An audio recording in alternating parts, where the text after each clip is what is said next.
80களில் actress Gautami எப்பேற்பட்ட நடிகை அப்படின்னு நம்ம எல்லாருக்கும் தெரியும். சூப்பர் ஸ்டார் கமலஹாசன் மாதிரி முன்னணி ஹீரோஸ் கூட நடிச்சவங்க. சமீபத்துல திரையுலகத்தை சேர்ந்த ஷாக்கிங்கான நியூஸ்ல ஒண்ணு, உலக நாயகன் கமலஹாசனும் கௌதமியும் பிரிஞ்ச நியூஸ். கிட்டத்தட்ட 13 வருடங்களா 2 பேரும் லிவிங் டுகெதர்ல வாழ்ந்துட்டு இருந்தாங்க. இவங்களோட பிரிவுக்கு ஏகப்பட்ட காரணம் சொல்லப்பட்டாலும் கௌதமி தரப்புல ஒரு காரணம் சொல்லப்பட்டுச்சு.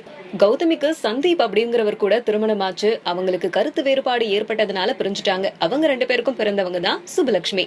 இப்ப மேட்ரு என்ன அப்படின்னு கேட்டா, சுப்புலட்சுமிக்கு அவங்க அம்மா மாதிரி சினிமாவில நடிக்கிற ஆசை வந்துருச்சான். அந்த விஷயத்த எப்பயோ கௌதமி கிட்ட சொல்லியிருக்காங்க. ஒரு தாயா அவங்களுக்கு மன அமைதி வேணும், ஒரு அம்மாவா அவங்களுக்கு இருந்ததுக்கு அப்புறம் குருவா சினிமாவில வழிகாட்டுறேன் அப்படின்னு சொல்லியிருக்காங்க. ஒருவேளை அதுதான் மெயினான ஸ்ட்ராங்கான காரணமா இருக்குமோ இவங்களோட பிரிவுக்கு அப்படின்னு தோணுது.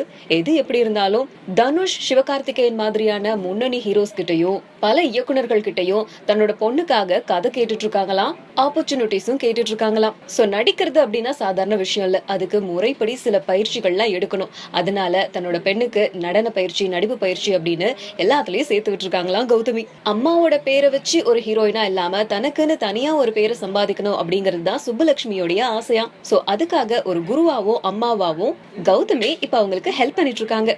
ஏதாவது பாடுமா? ஓம் நம சிவாய. சி கம்னு ஏதாவது கிளிகிழிப்பான பாடுவார். கிளிகிழிப்பு. தீ பிடிக்க முத்தம் கூடடி.